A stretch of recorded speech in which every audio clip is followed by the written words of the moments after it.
Guys, नमस्ते, प्रणाम। आप सब कैसे हैं? उम्मीद करते हैं आप सब अच्छे होंगे। सुबह के गुड मॉर्निंग। आज भाई दूज है, गुदना, और मेरे तरफ से सब भाई लोग के हैप्पी भाई दूज। और एक छोटा सा गीत गाने जा रहे भाई लोग के। लोग पसंद आएगा तो सब्सक्राइब करिएगा। कुटिला से भावरा कुटिला जमके दुआर, कुटिला रखे सभय के दुश्मन, सात पहर बीती जाय। कुटिला रखे सभय के दुश्मन, सात पहर बीती जाय।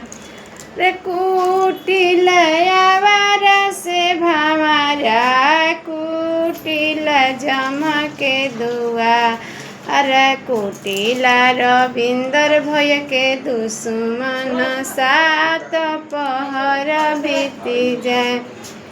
ए कुटिला गोरख भय के दुश्मन, सात पहर बीती जाए।